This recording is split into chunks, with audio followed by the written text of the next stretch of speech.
1999 is when this all began, with Gene Grounds, and you see Lieutenant Williams' picture up there with him as well. And they began to walk alongside to reach those daily victims of crime. And that is what the emphasis is going to be. And they're going to come up at the end and share with you on that, because it was based on a question Gene Grounds felt led by the Lord. Who's there when the police leave? And very basically, Gene used to be heavily involved in prison ministry. And there's nothing wrong with that, because prison ministry is even called biblically to go to those that are prisoners. But Gene began to look around and say, who's there for the victim of crime? We have all these programs that are going in to help rehabilitate, which is needed to help restore reconciliation ministries. But who is there when the police knock on that door with a death notification or a bad report, or that victim is just left hurting and in pain and grief and sorrow? And so that was the basic question that Gene began to ask, who is there? And I want everybody to know we are a ministry. We don't apologize for being a ministry, but we do not shove our faith down victims. But what we want you to know how we do operate and where our values come from. And one of the key ones is to go back and look at the parable of the Good Samaritan. Now we know that when you asked Jesus questions, he tended to answer you back with a question. And there was a lawyer that day that was asking Jesus a lot of questions. What must I do to be saved? What must I do to do this and that? He probably thought he was a scholarly person. And I can't think of anybody in the history that you'd really want to think about tangling with Jesus on any kind of deep questions. So Jesus listened to him. After all, he's a lawyer. Probably talked a lot. No offense to any lawyers. But Jesus said, well, what does the Word tell you? What does the law tell you? And he basically answers, well, I'm to give everything I have to the Lord. And then the key one here is, I'm supposed to love my neighbor as I love myself. Very interesting concept. Sounds simple. Here's the 10 things that I want all of you to know that Jesus was talking about you in this room 2,000 years ago. Because I'm going to challenge you now to go back and study the parable of the Good Samaritan. I want you to go back and look at Luke 10. I want you to go starting in verse 30 to 35, where you're going to see this depth right here. When Jesus gave the example of loving your neighbor, and think about the importance of what I'm about to say. Jesus could have taken any great disaster, and Jesus could have talked about thousands of victims, and Jesus could have talked about hundreds of responders. And all the media that comes with it, all the federal aid, all the state, all the county, everything you can think of. Isn't it interesting that he chose to give an example of a crime report? Because that's what the Good Samaritan parable is. It's a crime report 2,000 years ago. And what's important about us knowing it's a crime report is Jesus did not talk any specifics about the victim. He simply said there was a man in a ditch. All of us at one time or another have probably been in a ditch, and I would like to know if somebody was coming for me if I was laying in that ditch and weren't prejudging when they came to help me. Well, there's also another side of the story. There was 3 possible responders, and only one responded.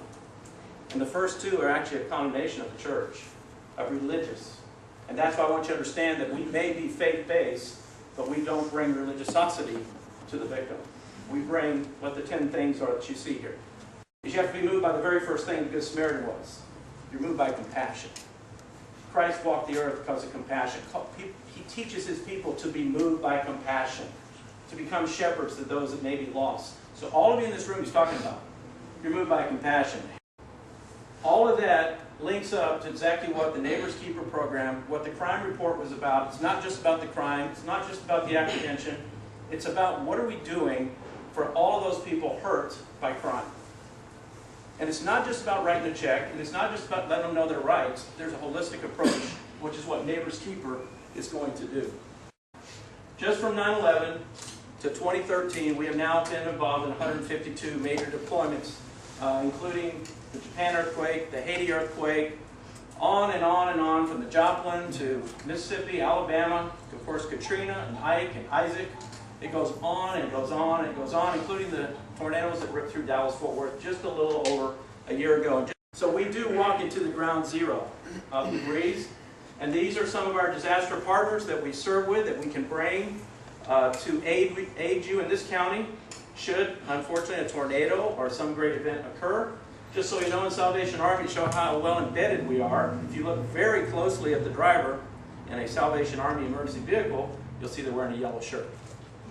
Our chaplains go out and embed. We're brought in for many projects and call-outs with partners that you see on the screen. But the biggest ground zero in America, folks, is not disaster. I'm thankful for that, because I want you to think about this. I don't know if any of you went to Haiti or not. I was there within 48 hours. I don't know if you can imagine what it's like to be standing in a ground that was the land was turned liquid, made land waves, and 275,000 people perished in 45 seconds.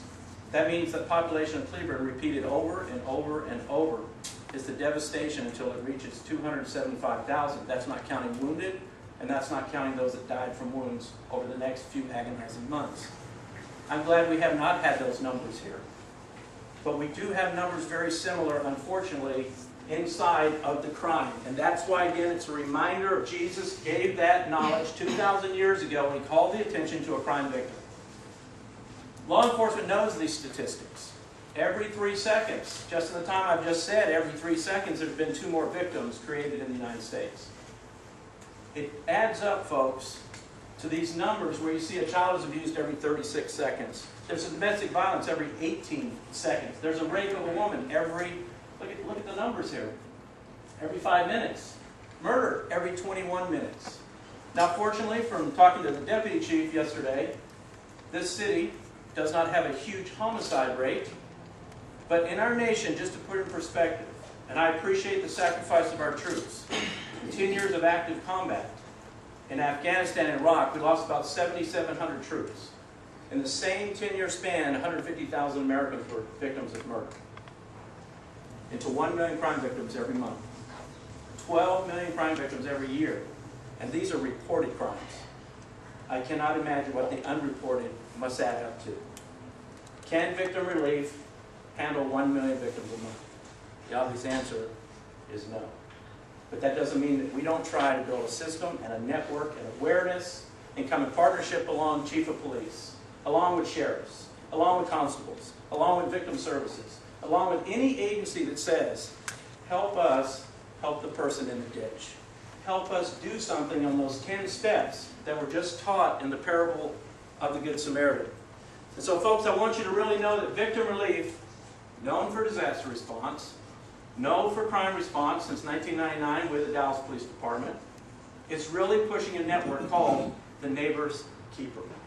And inside of this system, all it's simply saying is victim relief is a system that has been around since 1999, but it marries itself through the Neighbor's Keeper network to the local church. And after all, isn't the local church main mission to support who's in its community? And at the same time, can one church handle 1 million crime victims every month? And could one church even handle 1,000 crime victims? And could one church even handle 100 crime victims? No. But if church after church just makes a commitment, really looks at it, seeks its way, says, how can we now come alongside in our backyard, in our community to help a victim of crime? That's what's called the Neighbor's Keeper. It begins to get churches that are led and called to come alongside a chief of police, that victim crime services, that agency, that group, and says, in Grand Prairie, for example, there's 100 churches. I believe we have 12 churches now directly involved as Neighbor's Keepers, and you'll hear from Chaplain Engel in just a little bit. 50 to 100 churches are already underneath Grand Prairie Police and Clergy, GPAC. The faith community is starting to really begin to realize this ground zero has to be met. We have to be standing on the other side of the yellow tape of where the tragedy and the event happened on the other side of that yellow tape. We have to be there when Gene said, who's there when the police leave? What is a Neighbor's Keeper? It comes to the local church. It looks just like this photograph on the left. It can be anybody, anywhere, with whatever talents, gifts, and callings that they have. What's inside this great storehouse? Talented people. Some of them are workers, construction workers, subcontractors, plumbers, tilers, roofers, painters. I had an 80-year-old grandmother. She says, Edward, I don't feel led to work or learn more about traumatology or victimology, but I'm a pretty good cook. And I want to bake an apple pie. And I want to put a card that says, a grandmother just loves you. Can somebody deliver that for me? Yes. We can bring a Neighbor's Keeper because we're working with that victim. We can bring that simple act of love and kindness and compassion and just let somebody know we care. We can come and fix the windows of a burglar victim. An elderly woman that might say, my door got kicked in. I can't even afford the locks. And you'll hear a little bit more of how that's been implemented. We teach and we bring all these age groups, all this diversity into one unified, how can we do it program, into this Neighbor's Keeper network. So who's there when the police leave? Who's there to come in those ground zeros? Who's there to walk on the other side of the yellow tape? Who's there to help hand out food? Who's there to help fix windows and doors, and more importantly, start giving hope to broken hearts and shattered dreams, where they just don't understand, all my husband did that day was went to work and he didn't come home. Why was my child killed today? Those are the questions that we get. And more importantly, we begin to point that way back to hope. But then we're trying to connect them to an actual lasting local church through that network, vetted, background checked, trained, protocoled, anything credentialed, uniformed, so that we begin to not just be First Baptist, Lutheran Church, Second Assembly. They simply look at yellow shirts coming to bring and leverage all the assets of the kingdom to come behind that police chief, that sheriff, that victim service person, and begin to say, let us help that network to bring this together so that we can be that answer. Who's there when emergency management police leave? We are.